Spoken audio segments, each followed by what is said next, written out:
नमस्कार विद्यार्थी मित्रांनो. आता आपण इयत्ता 9वीचे गणित भाग 1 व गणित भाग 2चे व्हिडिओज जे आहेत ते सेमी माध्यमातून बनवण्याची येथे सुरुवात करणार आहोत. या आधीचे व्हिडिओज आपण सर्व मराठी माध्यमातून बनवलेले होते. आता आपण जे व्हिडिओज आहेत ते सेमी माध्यमातून बनवणार आहोत. यामध्ये बघा, इयत्ता 9वी मध्ये मॅथ्स पार्ट 1 मध्ये पहिले जे युनिट आहे ते सेट्स आहे. आता या सेट्स मधील आपण प्रॅक्टिस सेट 1.1 सोडून पाहणार आहोत. व या युनिटमधील पहिला जो प्रॅक्टिस सेट आहे त्यामधील पहिलाच क्वेश्चन आहे, write the following sets in roster method. आपल्याला पुढे काही सेट्स दिलेले आहेत ते रोस्टर मेथडमध्ये लिहायचे आहेत. बघा, हे पहिला जो आहे ते दिलेला जो पहिलं जे उदाहरण आहे ते set of even natural numbers.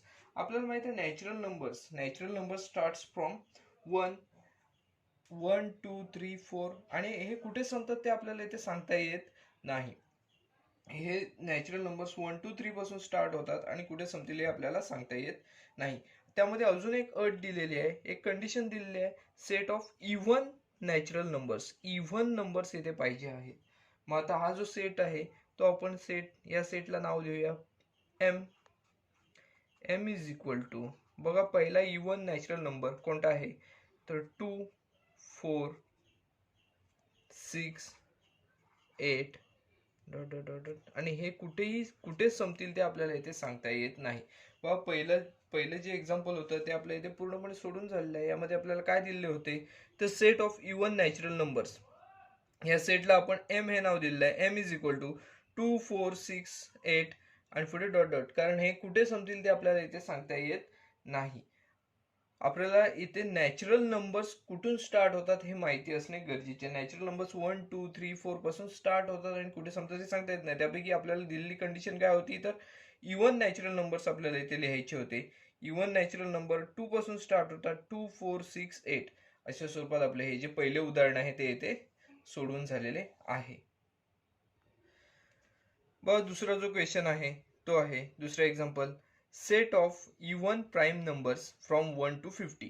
आता इव्हन प्राईम नंबर्स कोणते असतात ते आपल्याला इथे लक्षात असणे गरजेचे आहे. प्राईम नंबर्स ते असतात की ज्या नंबर्सना 1 आणि ती स्वतः संख्या अशा दोनच संख्यांनी भाग जातात अशा संख्या, म्हणजेच त्या डिव्हिजिबल कशाने असतात तर 1 आणि ती स्वतः संख्या यांनीच फक्त ते डिव्हिजिबल असतात. अशा संख्या आपल्याला इथे माहिती असतात. बघा, या संख्या कोणकोणत्या आहेत 1 टू 50 पर्यंतच्या 2 3 5 7 11 13 17 19, म्हणजेच ह्या ज्या संख्या आहेत, हे जे डिजिट्स आहेत, हे जे फिगर्स आहेत, हे नंबर्स आहेत, त्यांना फक्त 1 आणि ती स्वतः डिजिट यांनीच फक्त भाग जातो. म्हणजे या दोनच संख्यांनी त्या डिव्हिजिबल असतात. म्हणजे या संख्यांना आपण काय म्हणतो तर प्राईम नंबर्स म्हणतो. परंतु आता इथे कंडिशन काय दिले, इव्हन प्राईम नंबर्स. बघा, आपण पाहिले आतापर्यंत 2 3 5 7, आता हे सगळे 5 3 5 7 हे सगळे पुढचे जे आहेत नंबर्स ते सगळे ऑड नंबर्स आहेत. आता आपल्याला इव्हन पाहिजे. इव्हन म्हणजेच कोणता असणार आहे, यामध्ये 2 हा एकच नंबर आहे की जो इव्हन प्राईम नंबर आहे. मग आपण याला एन हे या सेटला नाव देऊया, N is equal to 2. N is equal to 2. आपण एन न देता येथे ए हे नाव देऊया. एन हे नाव नॅचरल सेट साठी येथे दिले जाते, त्यामुळे आपण ए हे नाव देऊया, ए इज इक्वल टू 2. म्हणजेच बघा, ही जी आपल्याला कंडिशन दिलेली आहे, ही जी अट दिलेली आहे त्या अटीची पूर्तता करणारा हा सेट असेल असे इथे आपल्याला सांगता येऊ शकते. बघा, इव्हन प्राईम नंबर 2 हा एकच इव्हन प्राईम नंबर आहे असे इथे आपल्याला सांगता येते. हे एक्झाम्पल आपले इथे पूर्णपणे सोडून झालेले आहे. आता नेक्स्ट जे एक्झाम्पल आहे त्यामध्ये काय आहे बघा, सेट ऑफ निगेटिव्ह इंटेजर्स. आता आपल्याला नंबर लाईन माहिती आहे. नंबर लाईन मध्ये -1 -2 -3 असे जे नंबर स्टार्ट होतात ते सगळे काय आहेत तर निगेटिव्ह इंटेजर्स आहेत, हे आपल्याला माहिती असतं. मग आपल्याला यामध्ये निगेटिव्ह इंटेजर्स कुठे चालू होतात ते आपल्याला सांगता येत नाही, पण त्याचा एंड जो आहे तो -1 ला होतो हे आपल्याला इथे माहिती आहे. मग आपण या सेटला नाव देऊया बी इज इक्वल टू, बघा हे कुठून स्टार्ट होतं ते आपल्याला सांगता येत नाही, कारण बघा हे जे नंबर्स असतात ह्या नंबरच्या डाव्या बाजूचे जे नंबर्स असतात, आता आपण इथे -3 घेऊया. -3, -2, -1 इथपर्यंत हे नंबर असतात. बघा हे जे नंबर आहेत ते ह्या बाजूला इकडे वाढत जातात, म्हणजेच लेफ्ट साईडला वाढत जातात. आपण पॉझिटिव्ह नंबर्स जे असतात ते सगळे राईट साईडला पुढे वाढत जातात. त्यामुळे आपण काय म्हणू शकतो, पुढे कुठे संपतील हे सांगता येत नाही. परंतु इथे हे जे आहेत ते कुठे सुरू होतात ते आपल्याला इथे सांगता येत नाहीत, कारण ह्याच्या आधीचे जे नंबर्स असतात ते ह्याच्यापेक्षा पुढच्या नंबर्स पेक्षा लहान असणार. म्हणजे -3च्या अगोदर इकडे नंतर इथे कोणता असणार, -4 असणार आहे. -4 हा -3 पेक्षा लहान नंबर आहे. म्हणजे इकडे आपल्याला त्यांचा एंड कुठे होईल हे ते सांगता येत नाही. बघा अशा स्वरूपात हे जे पहिले 3 जे एक्झाम्पल आहेत ती इथे आपली पूर्णपणे सोडून झालेली आहे. त्यानंतर आपण एक्झाम्पल नंबर 4 कडे वळणार आहोत. एक्झाम्पल नंबर 4 बघा काय आहे. 7 basic sounds of sargam, that is सूर. आता आपल्याला 7 सूर लिहायचे आहेत. बघा 7 सूर कोणकोणते आहेत, तर सा रे ग म प. हे जे सूर आहेत सा रे ग म प ध आणि शेवटचा नी, हे जे सूर आहेत ते येते सगळे सूर आहेत ते सरगम मधले सूर आहेत, हे आपल्याला माहिती आहेत. मग येथे आपल्याला ते लिहावे लागणार आहेत. बघा या सेटला आपण येथे नाव देऊया टी इज इक्वल टू, पहिला जो सूर आहे तो सरगम मधला सा आहे, सा. त्यानंतर रे,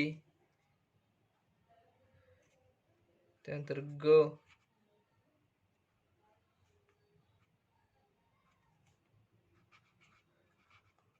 मग प,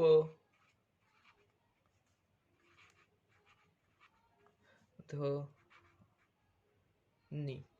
अशा स्वरूपात हे जे 7 सूर आहेत ते येते आहेत असे आपल्याला इथे म्हणता येऊ शकते. बघा किती सूर आहेत, तर 1 2 3 4 5 6 7, टोटल 7 यामध्ये सूर आहेत असे इथे आपल्याला म्हणता येऊ शकते.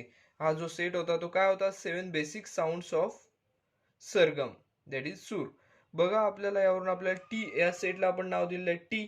टी इज इक्वल टू सा रे ग म प ध नी. अशा स्वरूपात हा जो सेट आहे तो इथे आपण लिहिलेला आहे. बघा हे जे सेट्स होते हे सगळे सेट्स आपल्याला रोस्टर मेथडने लिहायचे होते. रोस्टर मेथडने आपण हे जे सेट्स आहेत ते सगळे लिहिलेले आहेत. त्यामध्ये पहिला इव्हन नॅचरल नंबर्स लिहायचे होते. इव्हन नॅचरल नंबरच्या सेटला आपण एम हे नाव दिलेलं आहे. आपण सेटला कोणतेही नाव देऊ शकतो. त्यापैकी या सेटला आपण एम हे नाव दिलेलं आहे. यामध्ये 2 4 6 8 हे आलेले हे नंबर्स आलेले इथे दिसून येतात. त्यानंतर बघा दुसरा जो होता set of even prime numbers, even prime numbers from 1 to 50. आपल्याला माहिती आहे 1 to 50 म्हणा किंवा किती आपण डिजिट जरी घेतले तरी त्यामध्ये इव्हन प्राईम नंबर 2 हा एकच आहे. त्यामुळे आपण ए या सेटला ए हे नाव दिलेलं आहे. ए इज इक्वल टू 2. त्यानंतर सेट ऑफ निगेटिव्ह इंटेजर्स हा जो सेट आहे त्याला आपण बी हे नाव दिलेलं आहे. आणि आपण हा जो सेट आहे तो -3 -2 -1 अशा स्वरूपात घेतलेला आहे. इकडे आपण आधी डॉट डॉट घेतलेला आहे, ते विसरून येथे चालणार नाही.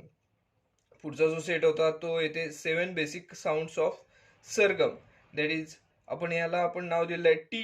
टी इज इक्वल टू सा रे ग म प ध नी. अशा स्वरूपात हा जो सेट आहे तोही आपण येथे लिहिलेले आहे. येथे सगळे जे सेट्स आहेत ते आपण येथे रोस्टर मेथडने लिहिलेले आहेत. व नेक्स्ट क्वेश्चन आहे, write the following symbolic statements in words. आपल्याला इथे काही सिम्बॉलिक स्टेटमेंट्स दिलेले आहेत ते आपल्याला वर्ड्स मध्ये लिहायचे आहेत. बघा हे जे आहे इज इलेमेंट ऑफ साठी इथे आपल्याला हे जे हा जो सिम्बॉल आहे तो इथे दिला जातो, इज इलेमेंट ऑफ. आपल्याला याचं जे वाचन आहे ते कसं करता येईल, तर 4/3 is element of Q. 4/3 is element of Q असं इथे म्हणता येऊ शकतं. मग आपण याचं वर्ड्स मध्ये लिहिणार आहोत. 4/3 is an element of Q असे इथे आपण म्हणणार आहोत. बघा ह्या साइनचा अर्थ काय होतो, तो is element of, is element of Q. आता हे बघा म्हणजे काय, क्यूचा हा जो आहे तो येथे एलिमेंट आहे असे इथे म्हणता येऊ शकतं. बघा पहिलं जे एक्झाम्पल होतं ते आपलं झालेलं आहे, दुसरं तसंच दिलेलं आहे. आता हे बघा हेच साइन आहे परंतु इथे आपल्याला एक आडवी रेष दिसत आहे. याचा अर्थ काय होतो, इज नॉट इलेमेंट ऑफ. आता इथे हे जर साइन असेल तर इज इलेमेंट ऑफ, आणि इथे जर असे साइन असेल तर इज नॉट इलेमेंट ऑफ. असं याचा अर्थ होतो. म्हणजेच काय, तर -2 is not element of n. -2 is not element of n असे इथे आपल्याला म्हणता येऊ शकते. -2 is not element of n असे इथे आपल्याला म्हणता येऊ शकते. बघा हे जे एक्झाम्पल आहे ते इथे आपलं सोडून झालेले आहे. याच्यामध्ये बघा आपण सिम्बॉल्स जे आहेत ते ते कशासाठी वापरले जातात ते आपल्याला इथे लक्षात असणे गरजेचे आहे. म्हणजे बघा हे जर साईन असेल तर इज अन एलिमेंट ऑफ, आणि असे जर साईन असेल हेच साईन आहे परंतु याच्यावर एक आडवी रेष दिसत आहे आपल्याला, त्याला आपण काय म्हणतो, is not an element of. बघा एन चा हा एलिमेंट नाही आहे असे आपण येथे म्हणणार आहोत. त्याचबरोबर क्यू चा हा जो एलिमेंट आहे असे येथे म्हणणार आहोत. बघा ही जी पहिली दोन एक्झाम्पल होती दुसऱ्या क्वेश्चन मधली ती येथे पूर्णपणे आपली सोडून झालेली आहेत. थर्ड एक्झाम्पल आहे ते असेच प्रकारे दिलेले आहे. p is equal to p such that p is an odd number. आता बघा हे जे आहे ते आपल्याला वर्ड्स मध्ये लिहायचे आहे. आता हे वर्ड्स मध्ये लिहित असताना बघा आपल्याला अशा स्वरूपात लिहिता येईल. सेट p हा आपल्याला दिलेला आहे आणि याच्यामध्ये येणारे जे घटक असणार आहेत ते कोणकोणते असणार आहेत ते आपल्याला सांगता येऊ शकतात. Set p is and set p is a set of all odd numbers. यामध्ये सगळे जे ऑड नंबर्स आहेत ते या सेट मध्ये येणार आहेत. म्हणून आपण असे म्हणणार आहोत set p is a set p हा जो सेट p आहे तो is set of all odd numbers. व यामध्ये हे जे आहे ते सगळे p such that p is an odd number, म्हणजेच काय सेट मध्ये जे घटक येणार आहेत सगळे ते ऑड नंबर्स असणार आहेत. म्हणजेच हा जो सेट आहे कॅपिटल P हा ऑड नंबर्सचा सेट आहे असे आपल्याला इथे म्हणता येऊ शकते. म्हणून आपण या सेट साठी काय म्हटलेलं आहे तर set p is a set of all odd numbers. हा जो क्वेश्चन होता तो आपला इथे पूर्णपणे सोडून झालेला आहे. याच्यामध्ये बघा आपल्याला 3 क्वेश्चन दिले होते दुसऱ्या क्वेश्चन मध्ये. ते आपल्याला वर्ड्स मध्ये स्टेटमेंट्स लिहायची होती. पहिलं आपण लिहिलं 4/3 इज एलिमेंट ऑफ क्यू, त्यानंतर -2 is not element of N. या सायन्स नुसार आपण ते लिहिलेलं आहे. त्यानंतर आपल्याला येथे एक रूल मेथड मध्ये सेट दिलेला होता. आता तो सेट जो आहे तो आपण इथे वर्ड स्टेटमेंट मध्ये लिहिलेला आहे. Set p is a set of all odd numbers. अशा स्वरूपात जो पहिला आणि दुसरा प्रश्न आहे तो आपला इथे पूर्णपणे सोडून झालेला आहे. आता जो क्वेश्चन नंबर 3 आहे तो आपण इथे सोडवणार आहोत. बघा write any 2 sets by listing method and by rule method. आता इथे आपल्याला 2 सेट्स लिहायचे आहेत by listing method and by rule method. आपल्याला इथे आपल्या मनाने कोणतेही लिहिले तरी चालू शकते, परंतु इथे लिहित असताना आपण लिस्टिंग मेथडने लिहायचे आहेत तेच आपण रूल मेथडने लिहायचे आहेत. बघा इथे आपण रूल मेथडने आपला पहिला हा जो सेट आहे तो इथे आपण लिहिणार आहोत. आपल्या मनाने आपण इथे कोणताही सेट लिहू शकतो. पहिला सेट आहे तो आपण ए हा सेट इथे घेतलेला आहे. ए हा सेट आपण असा घेणार आहोत y such that y is a number whose square is 9. बघा आपण इथे आपल्या मनाने इथे कोणताही सेट घेतला तरी चालू शकतो. आपण इथे हा सेट घेतलेला आहे y such that y is a number whose square is 9. आता 9 हा स्क्वेअर असणारे इथे नंबर्स असणार आहेत. बघा ए या सेट मध्ये काय असणार आहेत म्हणजे आपण हा लिस्टिंग मेथडने लिहूया. यामध्ये कोणकोणते घटक येणार आहेत तर ज्यांचे स्क्वेअर 9 आहेत असे घटक येणार आहेत. बघा 9चं रूट आपल्याला इथे शोधावं लागेल. म्हणजेच बघा आपल्याला 3 आहे माहिती आहे, पॉझिटिव्ह रूट हे 3 आहे आणि निगेटिव्ह रूट हे -3 आहे. बघा 9 म्हणजेच काय 3 × 3 9 मिळतं आपल्याला. त्याचबरोबर -3 × -3 जरी केलं तरी येथे आपल्याला 9 मिळतं. म्हणजेच बघा ही जी मेथड आहे ती आपण रूल मेथडने हा सेट लिहिलेला आहे. हा सेट रूल मेथडने कसा आला तर y is a number whose square is 9 अशा स्वरूपात आपण घेतलेला आहे. आणि हा लिस्टिंग मेथडने आपल्याला काय मिळालं आहे, ए इज इक्वल टू 3 अँड -3 अशा स्वरूपात आपलं जे पहिलं एक्झाम्पल आहे, पहिलं एक्झाम्पल आहे यामध्ये, त्यातील बघा इथे आपल्याला दोन सेट्स लिहायचे. त्यापैकी पहिला सेट आपल्याला लिहून झालेला आहे लिस्टिंग मेथड आणि रूल मेथड दोन्हीने लिहून झालेला आहे. आता आपण दुसरं एक एक्झाम्पल लिहिणार आहोत. बघा बी हा सेट आपण घेणार आहोत. बघा बी हा सेट घेत असताना आपण आपल्या मनाने कोणतेही घेतलं तरी चालेल. बघा x such that x is letter of word division DIVISION.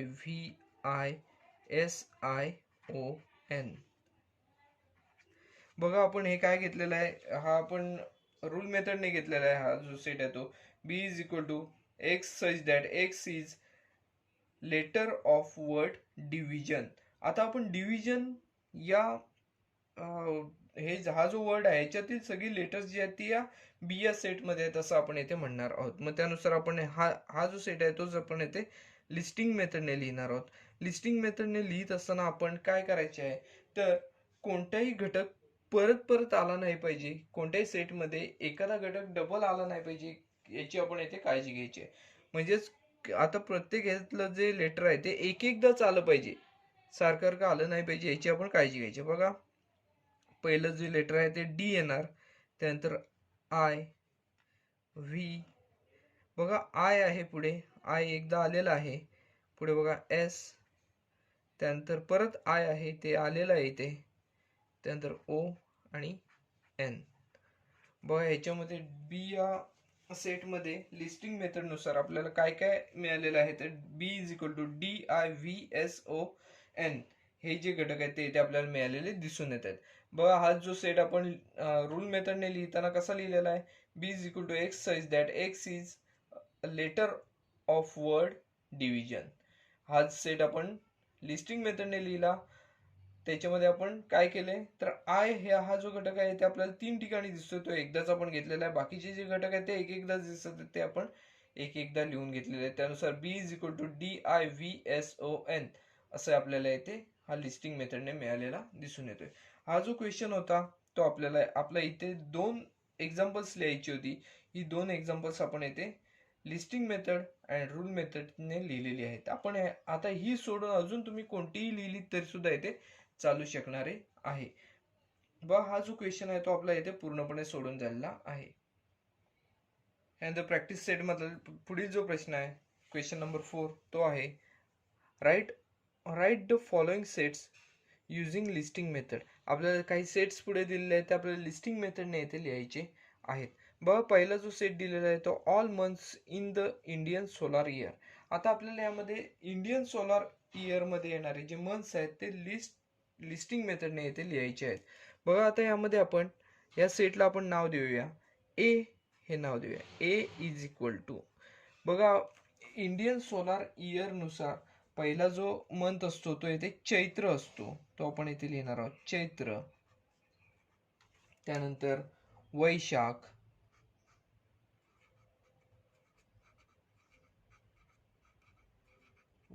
त्यानंतर ज्येष्ठ,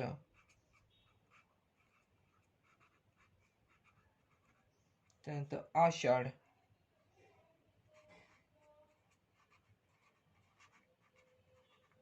त्यानंतर श्रावण,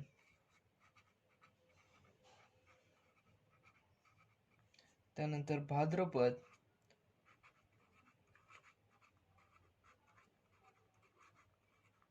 त्यानंतर आश्विन,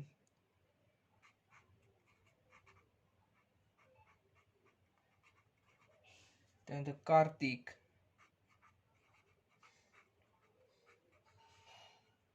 मार्गशीर्ष,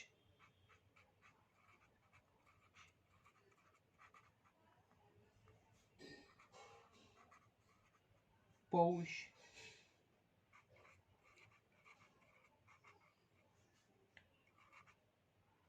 त्यानंतर आषाढ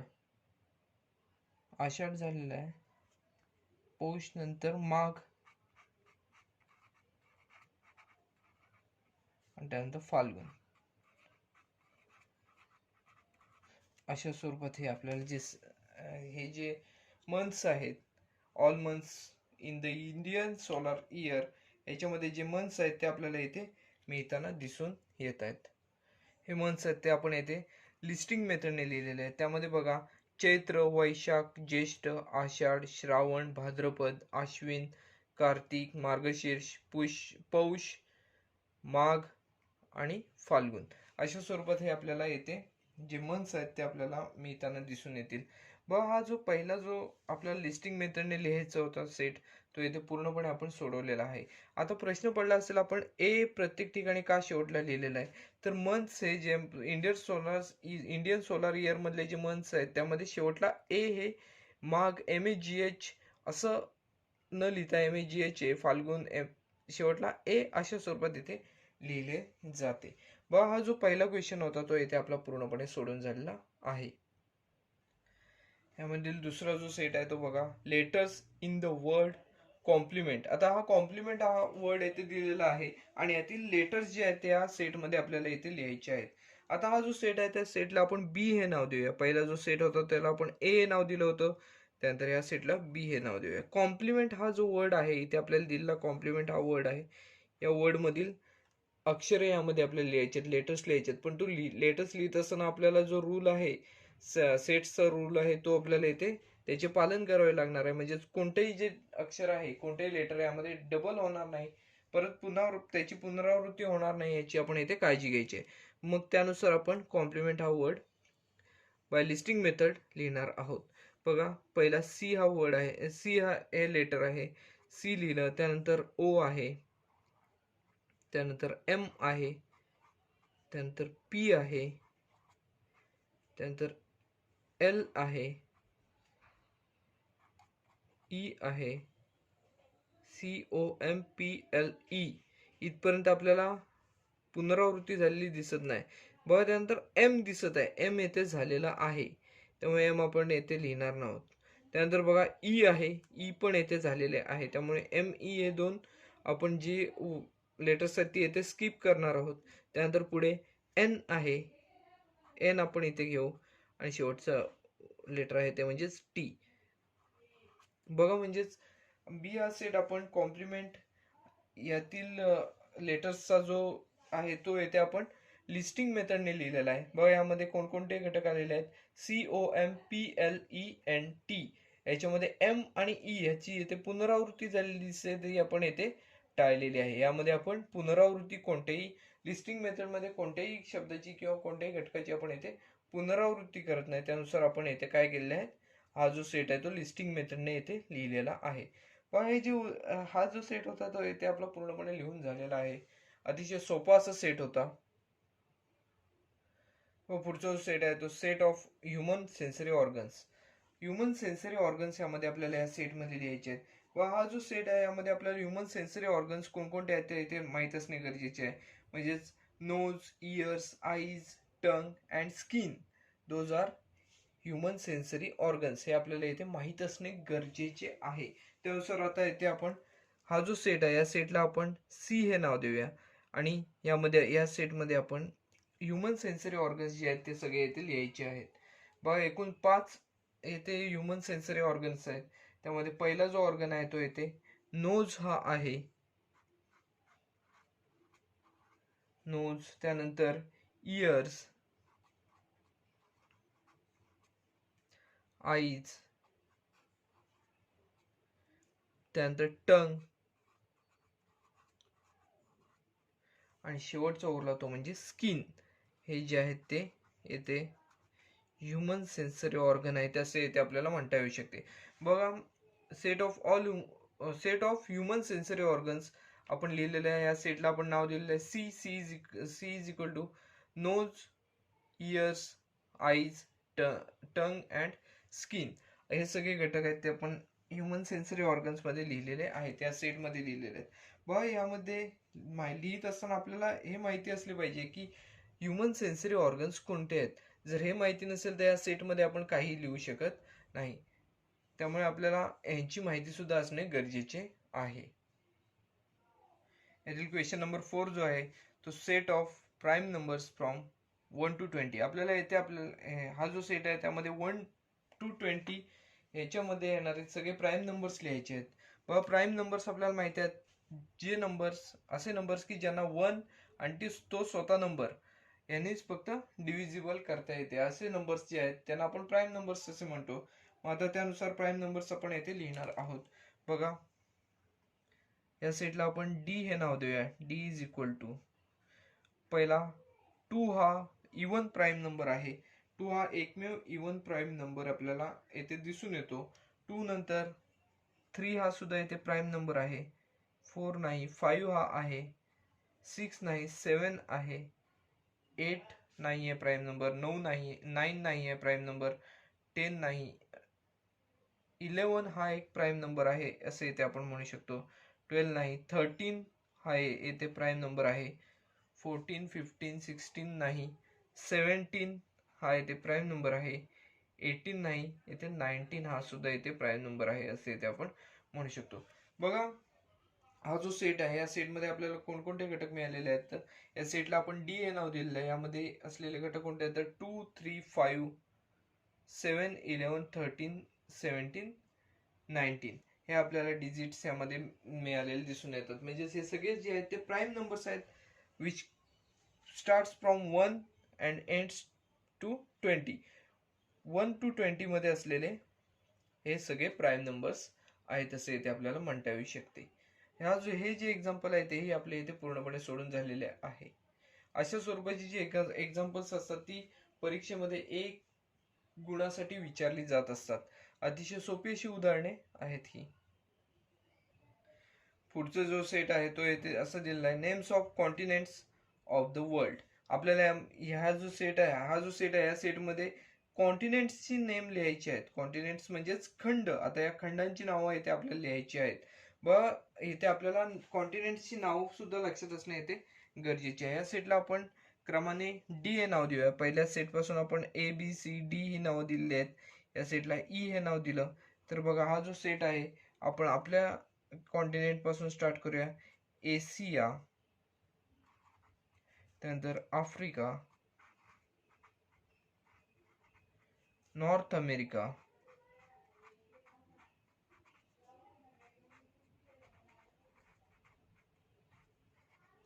त्यानंतर साऊथ अमेरिका,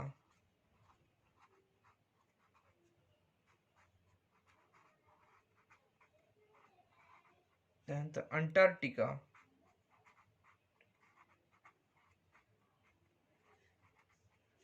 युरोप,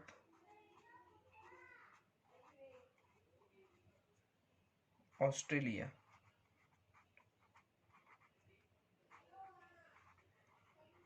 बघा ही जी कॉन्टिनेंट्स आहेत ते आपण येथे लिहिलेली आहेत. बघा एकूण यामध्ये आपल्याला किती कॉन्टिनेंट्स मिळालेले आहेत 1 2 3 4 5 6 7. येथे 7 आपल्याला कॉन्टिनेंट्स आहेत ती येथे मिळालेली आहेत. आपला हा जो एक क्वेश्चन होता यामध्ये आपल्याला सेट काही दिले होते ते लिस्टिंग मेथडने लिहायचे होते. ते आपण येथे लिस्टिंग मेथडने सर्व जे सेट होते ते येथे लिहिलेले आहेत. व याच्यामध्ये पहिला जो क्वेश्चन होता त्यामध्ये आपल्याला all months in Indian solar year मधले जे आपल्याला मंथ्स आहेत ते आपल्याला लिहायचे होते. ते आपण येथे लिहिलेले आहेत. चैत्र, वैशाख, ज्येष्ठ, आषाढ, श्रावण, भाद्रपद, अश्विन, कार्तिक, मार्गशीर्ष, पौष, माघ अँड लास्ट इज फाल्गुन अशा स्वरूपात इथे लिहिलेले आहेत. बघा इथे आपल्याला दुसरा जो क्वेश्चन होता त्यात कॉम्प्लिमेंट मधले वर्ड्स लिहायचे. या कॉम्प्लिमेंटच्या वर्ड मधील इथे लेटर्स लिहायची होती. आता ही लेटर्स लिहित असताना कोणत्याही घटकाची पुनरावृत्ती होणार नाही याची आपण इथे काळजी घेतलेली आहे. आणि ME हे जे 2 घटक आहेत ते आपले इथे पुनरावृत्ती झालेली याच्यामध्ये दिसून येते ती आपण इथे केलेली नाहीये. तसंच बघा इथे आपल्याला ह्युमन सेन्सरी ऑर्गन्स लिहायचे होते. ह्युमन सेन्सरी ऑर्गन्स कोणकोणते आहेत nose, ears, eyes, tongue and skin हे येथे लिहिलेले आहेत. त्याचबरोबर बघा 1 to 20 पर्यंतचे आपल्याला इथे प्राईम नंबर्स लिहायचे होते. प्राईम नंबर्स आपण इथे लिहून काढलेले आहेत. And last one is continents of the world.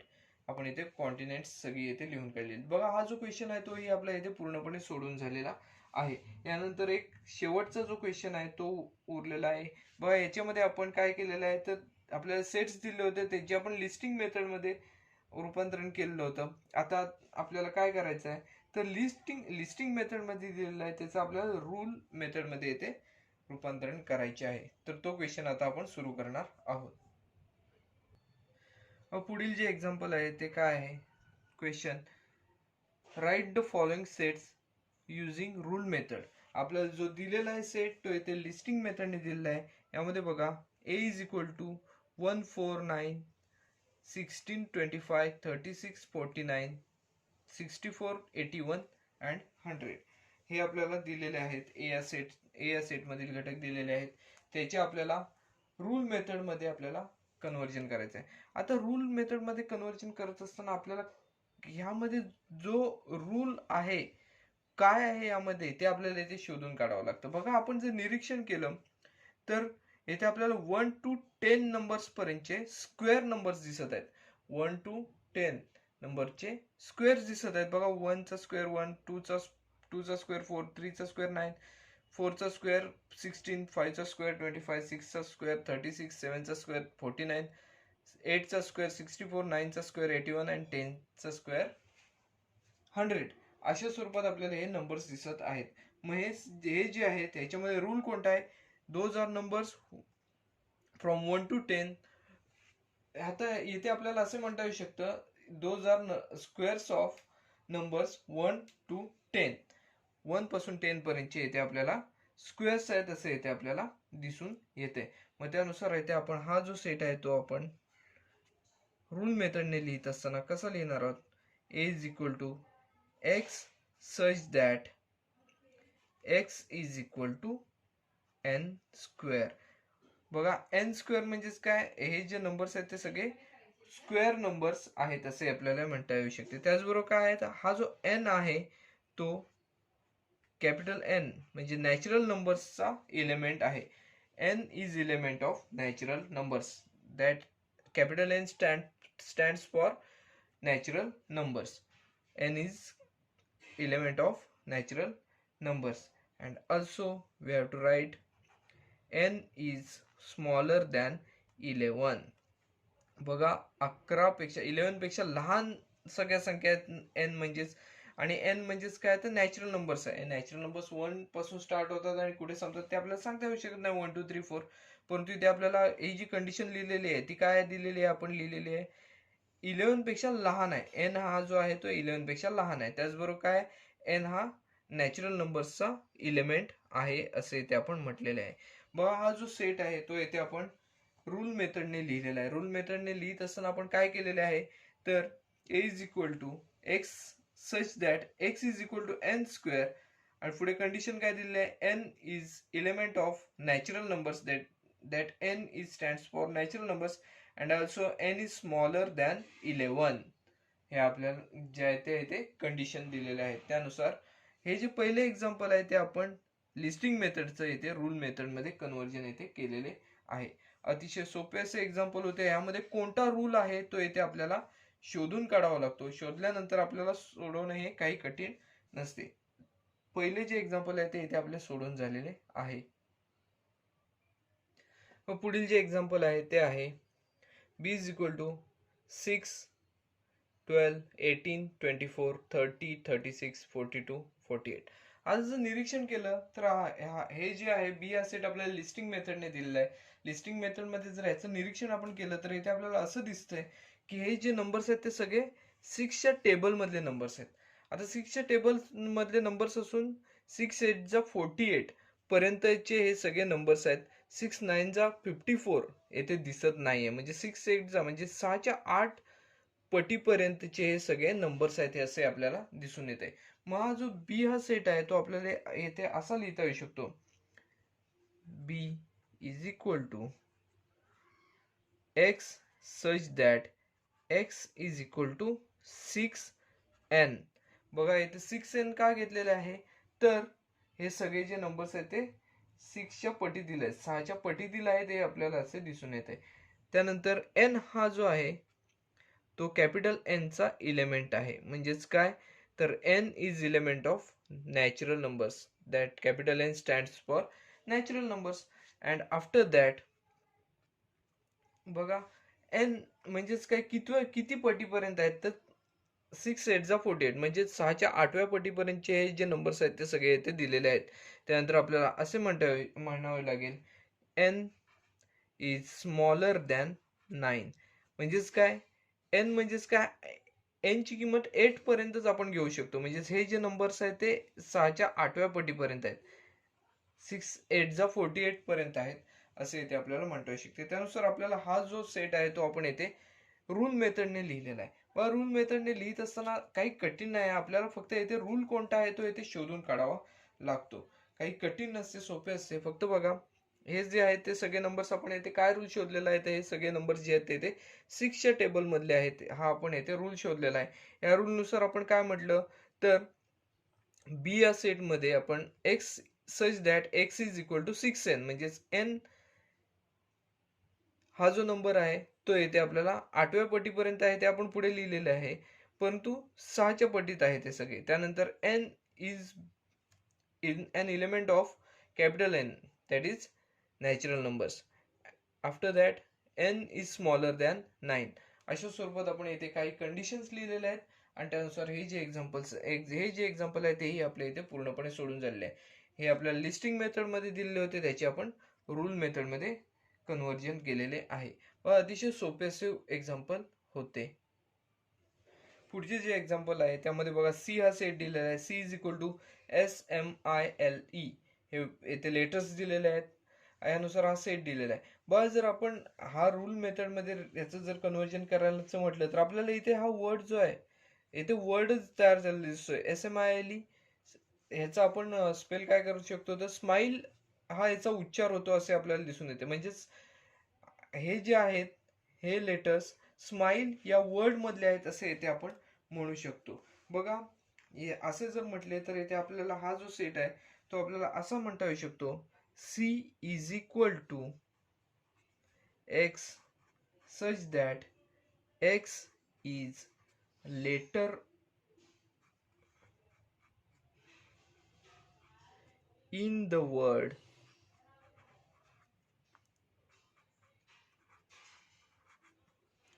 Smile. व इथे आपल्याला कॅपिटल सगळे दिले आहेत म्हटल्यावर इथे कॅपिटलच वर्ड लिहावे लागणार आहेत. बघा आपल्याला इथे काही कठीण नाही आहे. हे बघा स्माइल हा वर्डच दिलेला होता, तसं प्रत्येकाच्या मध्ये स्वल्पविराम दिसत आहे, परंतु हा जो वर्ड आहे तो आपल्याला इथे काय आहे तयार झालेला आहे तो कळत आहे.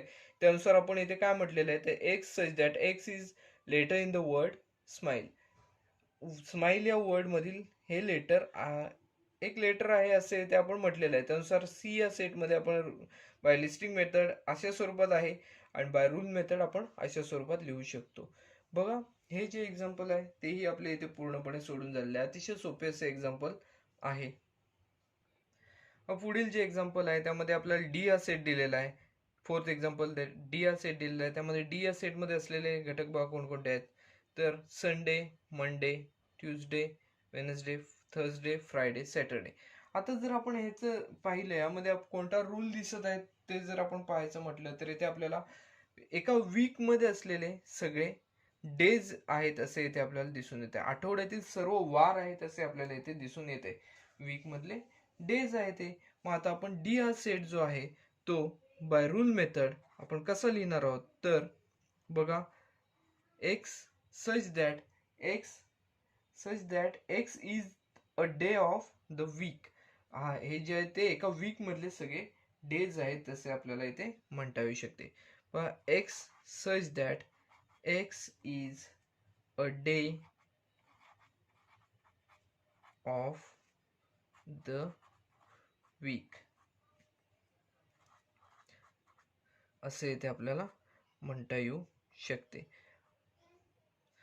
X is the day of a week असे इथे आपल्याला म्हणता येऊ शकते. त्यानुसार बघा हा जो सेट आहे तो आपण इथे रूल मेथडने इथे लिहिलेला आहे. डी हा सेट आपल्याला इथे लिस्टिंग मेथडने दिलेला होता, तो आपण रूल मेथडने लिहिलेला आहे. काही कठीण नसतं, ह्याच्यामध्ये फक्त कोणता रूल आहे तो इथे आपल्याला शोधून काढायचा असतो. बघा इथे आपण पहिल्या एक्झाम्पल पासून पाहिले तर आपण कोणता रूल याच्यामध्ये आहे तो इथे आपण शोधलेला आहे. आपण पुढचा एक्झाम्पल झालं की पहिल्या एक्झाम्पल पासून परत एकदा चर्चा करूया.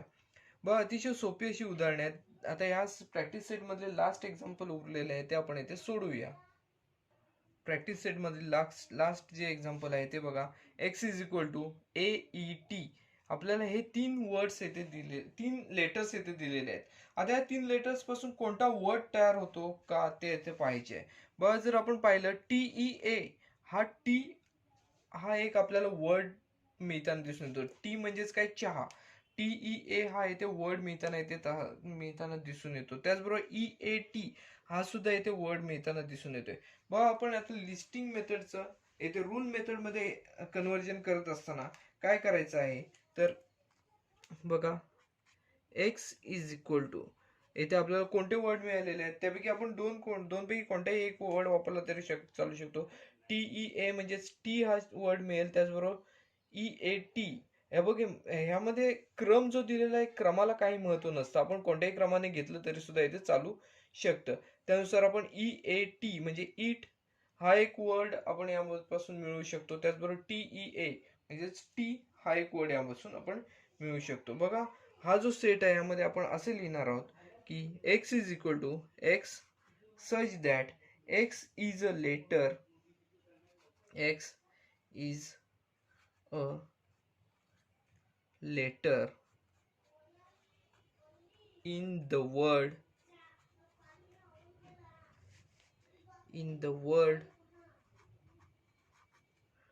T. बघा टीच्या ऐवजी आपण इट जरी लिहिलं तरी चालेल. EAT इट जरी लिहिला तरी येथे चालू शकणार आहे. बघा आपण टी हा येथे वर्ड वापरलेला आहे. टी या वर्ड मधील ही सगळी येथे लेटर्स आहेत असे येथे आपण मांडलेले आहे. बघा हे जे एक्झाम्पल आहे हे आपले येथे पूर्णपणे सोडून झालेले आहे. ह्याच्यामध्ये या सर्व एक्झाम्पल मध्ये एक सांगायचे राहून गेले. आपण प्रत्येक ठिकाणी एक्स सच दॅट घेतलं, इथे पण एक्स सच दॅट घेतलं, इथे एक्स सच दॅट घेतलं, सगळ्या ठिकाणी एक्स सच दॅट घेतलं.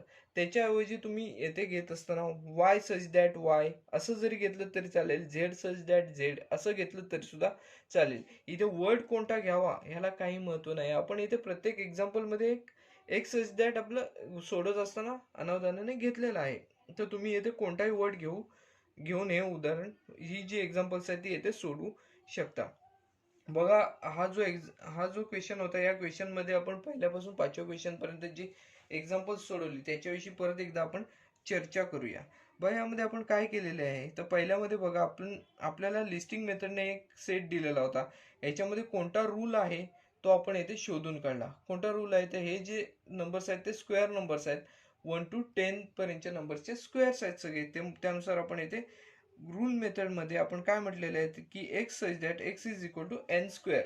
हे सगळे स्क्वेअर नंबर्स आहेत. पण एन म्हणजेच काय आहे तर एन हा कॅपिटल एन म्हणजे नॅचरल नंबर्सचा इलेमेंट आहे असे इथे म्हटलेलं आहे. त्याचबरोबर 11 पेक्षा लहान आहे. एन इज स्मॉलर दॅन 11 म्हणजे smaller than 11 natural number, the number which is smaller than 11 that is 10 म्हणजे 10 पर्यंतचे हे सगळे नंबर्सचे स्क्वेअर्स आहेत असे आपण इथे म्हणू शकतो. यामध्ये बघा 6च्या टेबल मधले हे सगळे नंबर्स होते. 6 8 जा 48 म्हणजे 6च्या 8व्या पटीपर्यंतचे हे सगळे नंबर्स आहेत असे इथे आपण म्हणू शकतो. त्यानुसार आपण काय म्हटलेलं आहे तर B is equal to x such that x is equal to 6n. परत आपण इथे काय दिलेलं आहे, अट पुढची कंडिशन काय दिलेली आहे, N is element of capital N that is natural numbers and n is smaller than 9. 8व्या पटीपर्यंत आहेत म्हटल्यावर 9 पेक्षा लहान ही एन ची किंमत असली पाहिजे म्हणजे एन इज स्मॉलर दॅन 9 असे येथे आपण घेतलेले आहे. त्यानंतर बघा पुढचं जे होतं ते आपल्याला इथे स्माइल हा वर्ड दिलेलाच होता. वर्ड म्हणजेच काय, इथे आपल्याला जे लेटर्स दिलेले आहेत त्यापासून स्माइल हा वर्ड तयार होतो हे आपल्याला इथे दिसत आहे. त्यानुसार आपण इथे स्माइल या वर्ड मधील ही सगळी लेटर्स आहेत असे इथे लिहिलेले आहे. त्यानंतर पुढचा जो सेट होता तो अतिशय सोपा सेट होता. यामध्ये आपल्याला वीक मधले डेज दिसत आहेत सगळे.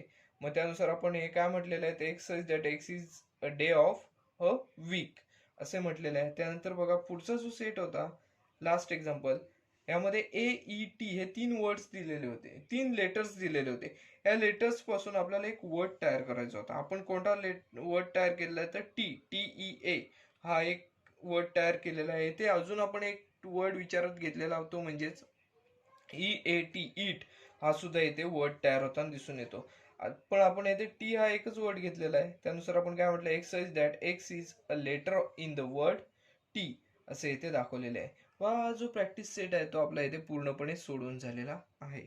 वा हा जो व्हिडिओ आहे तो आपण येथे थांबवत आहोत. व्हिडिओ आवडला असल्यास व्हिडिओ लाईक करा, व्हिडिओ जास्तीत जास्त शेअर करा, म्हणजे बरेच विद्यार्थ्यांना या व्हिडिओचा फायदा घेता येऊ शकतो. चॅनल सबस्क्राईब करायला विसरू नका. धन्यवाद.